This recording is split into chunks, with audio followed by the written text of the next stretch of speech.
ആറ്റിങ്ങൽ ബൈപ്പാസിന്റെ ഏറ്റവും പുതിയ helicam visuals ആണ് നിങ്ങൾ ഈ കാണുന്നത്. ഫ്രീലാൻസ് ഹെലിക്യാം വീഡിയോഗ്രാഫറായ ഷാനവാസ് ബഷീർ നമ്മുടെ കല്ലമ്പൽ ന്യൂസിന് വേണ്ടി പകർത്തി നൽകിയ ദൃശ്യങ്ങളാണിത്. ഏറ്റവും പുതിയ അപ്ഡേറ്റിലേക്ക് ദേശീയപാത 66 ഉൾപ്പെട്ട ആറ്റിങ്ങൽ ബൈപ്പാസ് നിർമ്മാണം മാസങ്ങളായി ഇഴഞ്ഞു നീങ്ങുകയാണ്. കഴക്കൂട്ടം കടമ്പാട്ടുകോണ റീച്ചിലെ മാമം പാലമൂടിന് സമീപത്തു നിന്ന് ആരംഭിച്ച് മണമ്പൂർ വരെ 11.50 കിലോമീറ്റർ ദൂരത്തിലാണ് 6 വരി ബൈപ്പാസ് നിർമ്മിക്കുന്നത്. 2022 ഒക്ടോബറിലാണ് ഇതിന്റെ നിർമ്മാണ പ്രവർത്തനങ്ങൾ ആരംഭിച്ചത്.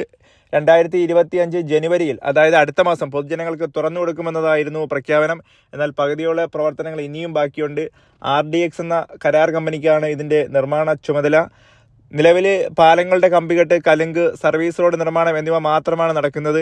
ബൈപ്പാസ് നിർമ്മാണം ആരംഭിച്ചതിൽ തന്നെ നാട്ടുകാരുടെ ആവശ്യങ്ങൾ മുൻനിർത്തി 8 ഇടങ്ങളിൽ പദ്ധതിയിൽ മാറ്റങ്ങൾ വരുത്തി.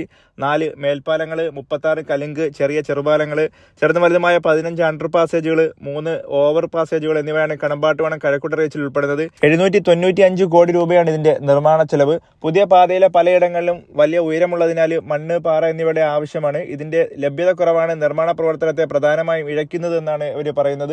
നിലവിലെ ദേശീയപാതയേക്കാൾ 20 അടി ഉയരത്തിലാണ് പലയിടങ്ങളിലും പുതിയ പാത കടന്നു പോകുന്നത്.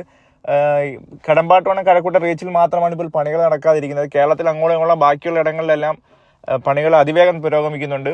എത്രയും പെട്ടെന്ന് ആറ്റിങ്ങൽ ബൈപ്പാസിന്റെ നിർമ്മാണം പൂർത്തിയാവുമെന്ന പ്രത്യാശയോടെ കല്ലമ്പലം ന്യൂസ്.